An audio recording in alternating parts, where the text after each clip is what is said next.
Welcome back to the Candid with Candidates, the show where we go beyond the research and dive into the real stories behind PhD journeys. In today's episode, we are joined by someone who has been chasing particles across continents, from the bustling street of Chennai to the icy winter of Canada, and now to the heart of Australia's capital, Canberra. He has worked at National Lab, explored everything from gamma ray spectroscopy to quantum cybersecurity, and currently finds himself at the Heavy Ion Accelerator Facility here in Canberra. Please welcome Aditya, a PhD researcher in experimental nuclear physics at ANU. Now, let's get candid.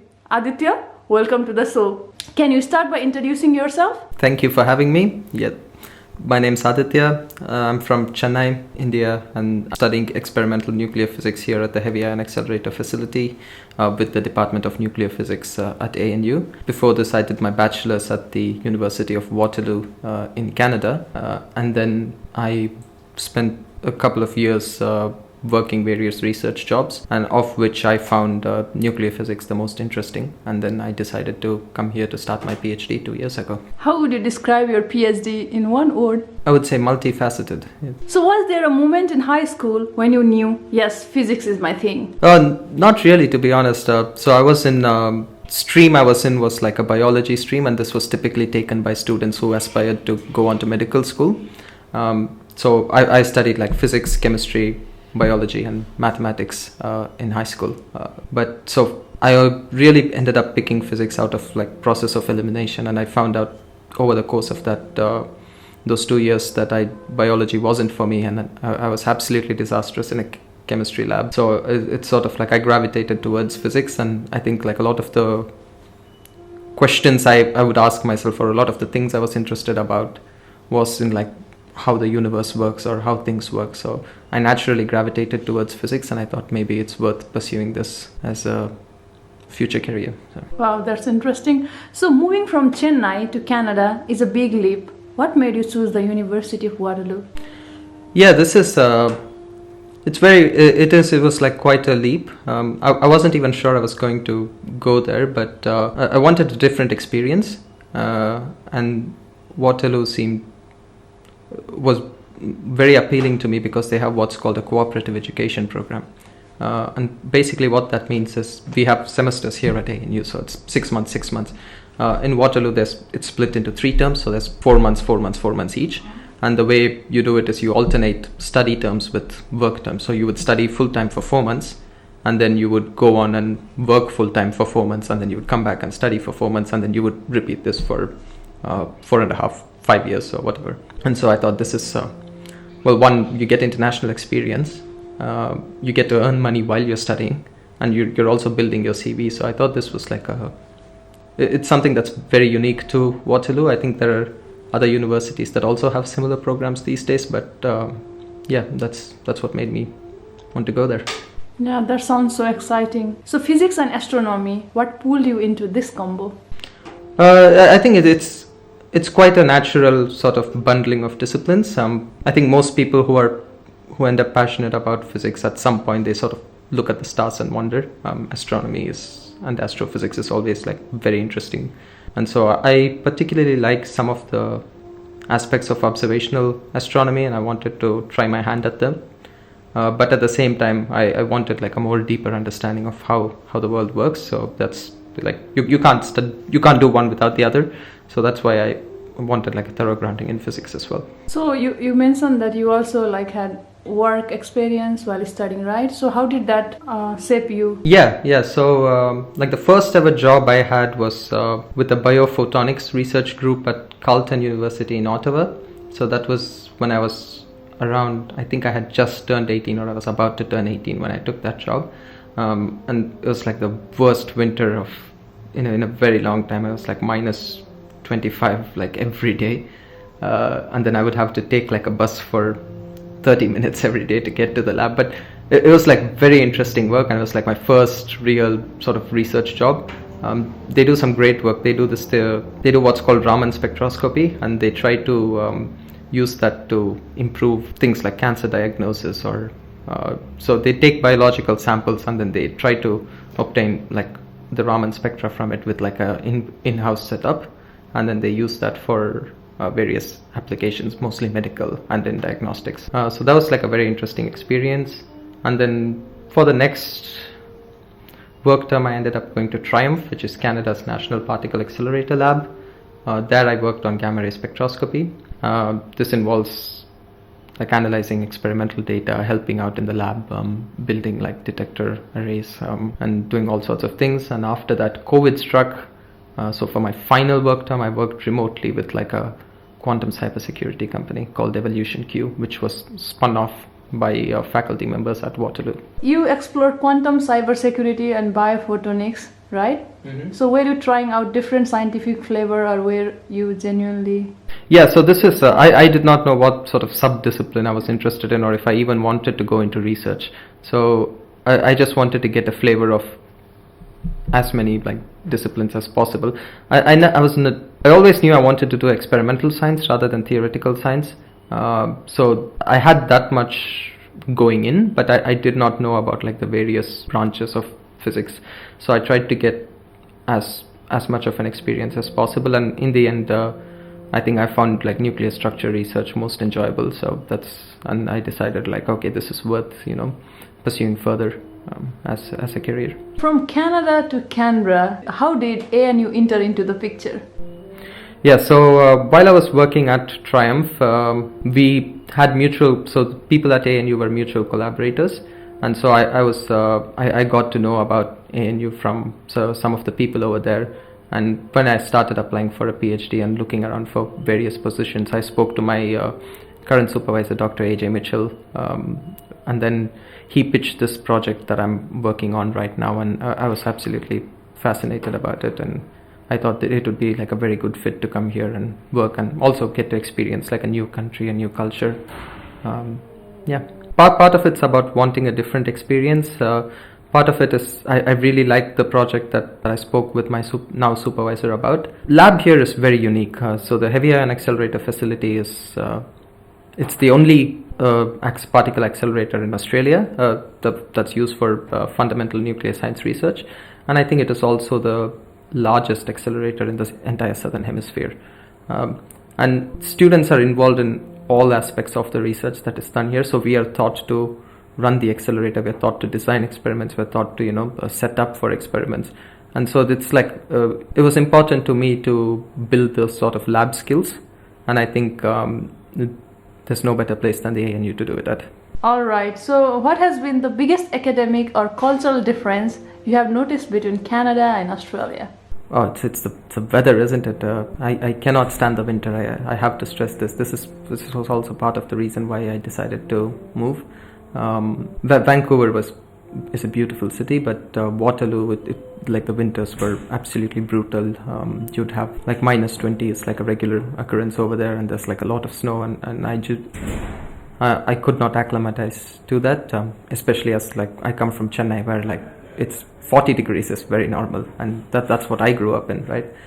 So I think the weather is a huge difference. In terms of cultural aspects, it's like academic culture everywhere is, I've found it very similar, especially like the nuclear structure community. It's a small tight-knit community, but it's spread out all over the globe. So it's I don't find too many differences. Everyone's welcoming everywhere. They're always happy to help students. There's always like an academic environment where people are keen to like ask questions and try to uncover some fundamental truths. Okay, now let's talk about your current research. Okay, yeah. So you have moved from gamma ray to particle transfer spectroscopy. What excites you about this transition? Yeah, this is so just to give a very brief overview, when you have an atomic nucleus and it's in an excited state, one of the mechanisms through which it de-excites is by the emission of gamma rays, and you can study these gamma rays with massive gamma ray spectrometers, and you can like make inferences about the structure of the nuclei themselves. Now, one other way you can sort of do this is through what's called particle transfer reactions, and I'm particularly interested in what's called single nucleon transfer reactions. This is where you accelerate a beam and then you have it hit a target material, and you have either a proton or a neutron, a single particle that hops from the beam into the target, or the beam picks it up, strips it out from the target. And this allows you to sort of directly peer into the nucleus, and this is like a slightly different way to study nuclear structure. But ultimately, I'm still in the same field, so these techniques are often complementary to each other. It's just like building experience in a different area. Wow, so technical. I always hated physics in school. Oh, I thought that was like a simple explanation. No, the explanation is fine, but it's too much for my brain maybe. Because I'm a biology student, so Fair enough. yeah, I think who are genuinely interested in physics will of course understand it. So yeah. So your work currently spans in 2 locations, right? Argonne National Lab in US and the Heavy Ion Accelerator here. So what is it like working in 2 different research stations in 2 different continents? So some of the experiments I do for my research is at Argonne National Lab in the US. So the way it works is if you're interested in studying something at some of these national labs, you write up a proposal and then you submit it, and it's reviewed by what's called a PAC, which is like a Proposal Advisory Committee or something like that. I don't actually know what it stands for. That's fine. And then they rank these based on scientific merit, and then if your proposal wins out, then you get to go and do an experiment at these overseas facilities. So my supervisor had submitted this like a proposal for my project, which got approved at Argonne, and we ran it, and I was lucky enough to get what's called the Robert and Helen Crompton Award last year. Wow. So I was given, the Research School of Physics gave me like $15,000 to go spend 3 months over at Argonne, so that I could get experience being in these national labs and doing the experiment that's critical for my PhD. I also got to participate in various like summer schools for PhD students, and then there was like a conference where I presented at. So it's like a very exciting experience. And yeah, so most of my research, so you do those experiments and you bring the data back home, and then I also do experiments here at the Heavy Ion Accelerator Facility, and I'm sort of hoping to combine all of that into a thesis. Oh, that sounds like so interesting. So what does a typical day in the lab look like for you? I think this is what's like very exciting to me about the work I do. It's that no 2 days are the same. I do not know. A lot of times I just walk in and I don't know what's going to wait for me in the lab. Sometimes it's very frustrating, right? Like you do not have like a very clear path of what you're going to achieve for the week. Things can always change, like equipment breaks down, or people aren't available. So it's very exciting, but at the same time, I think it requires like a certain degree of patience.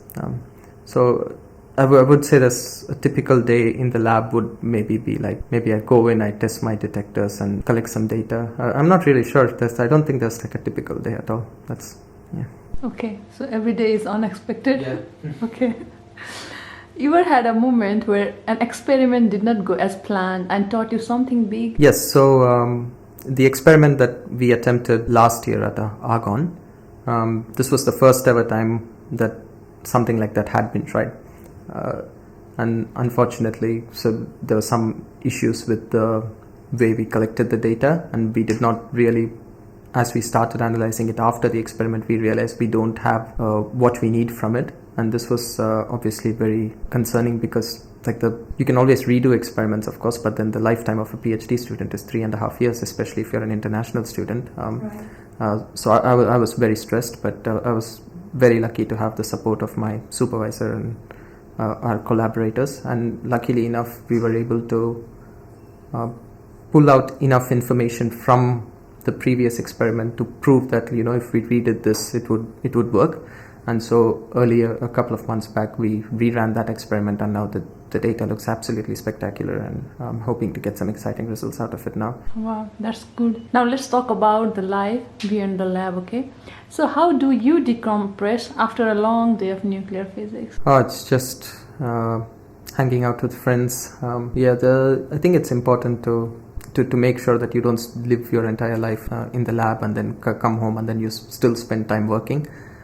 So I do make sure to do various things, and it's important to maintain that like sort of social support structure, which is good. I mean, you live at Graduate House, you know what it's like over here. So it's good that we live in a community of like-minded PhD students. I do interesting podcasts like this, so it's yeah, there are always things that keep me de-stressed.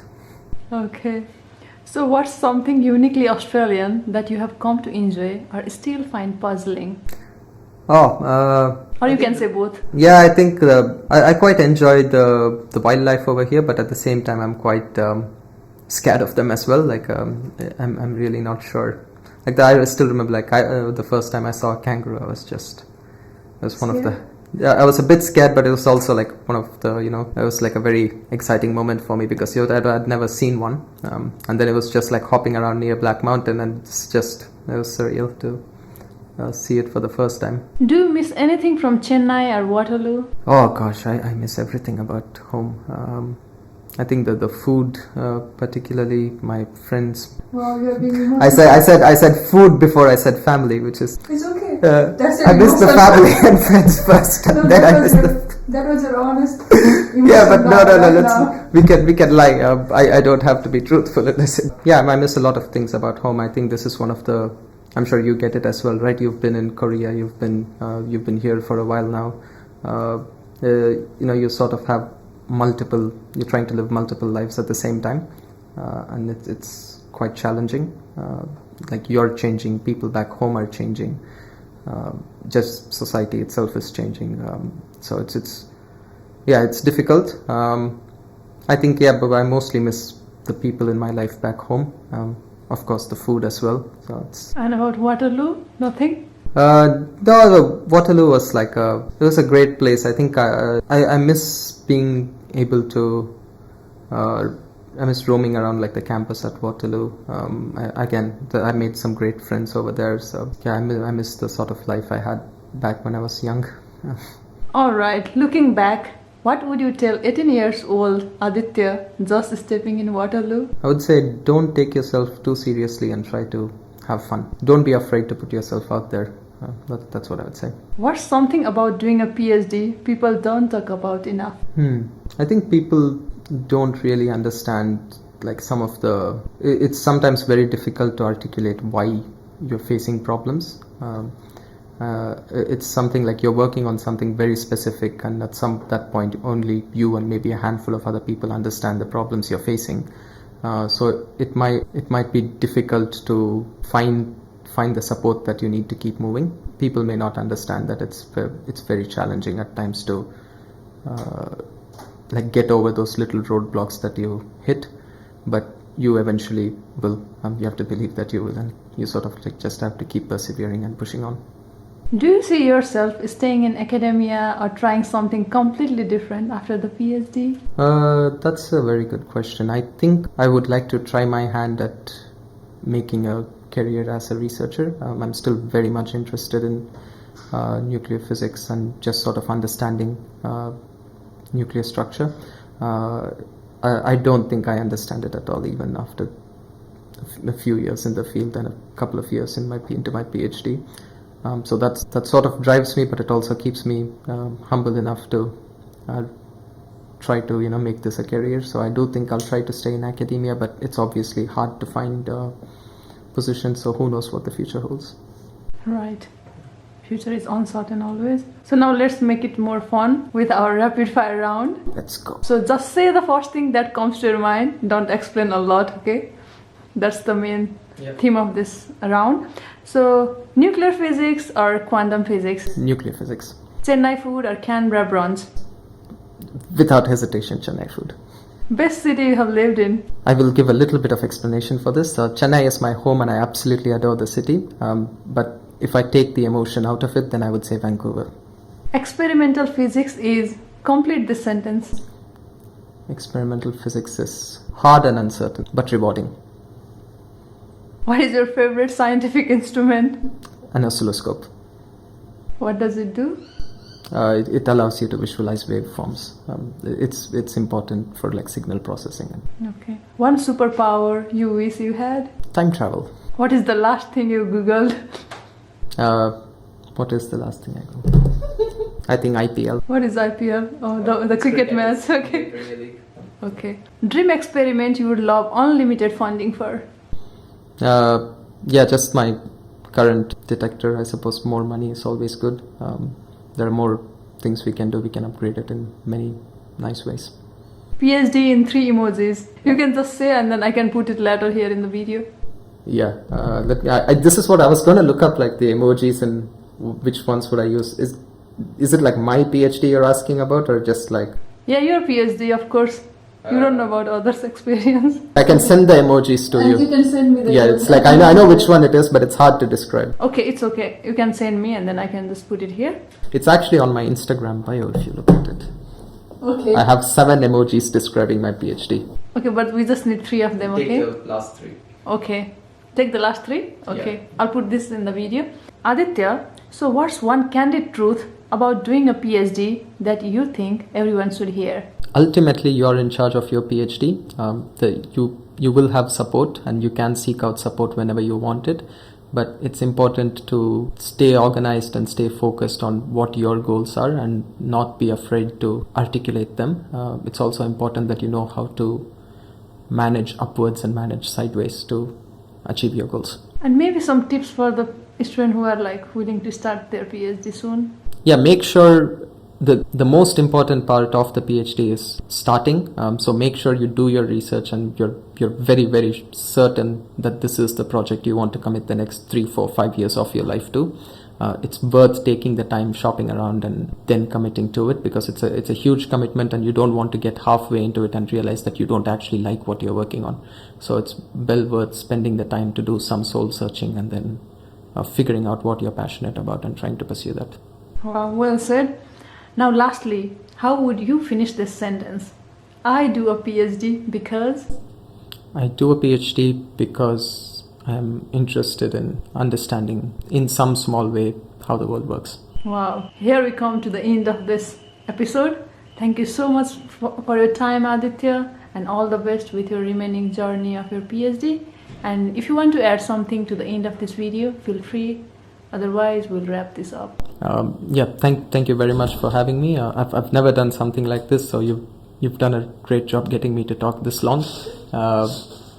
Please, I don't know, whoever's watching this, follow Divya. Keep up the good work. It's very interesting what you're doing, and I hope to see some other great guests soon. Okay, cheers. Thanks. Okay, thank you.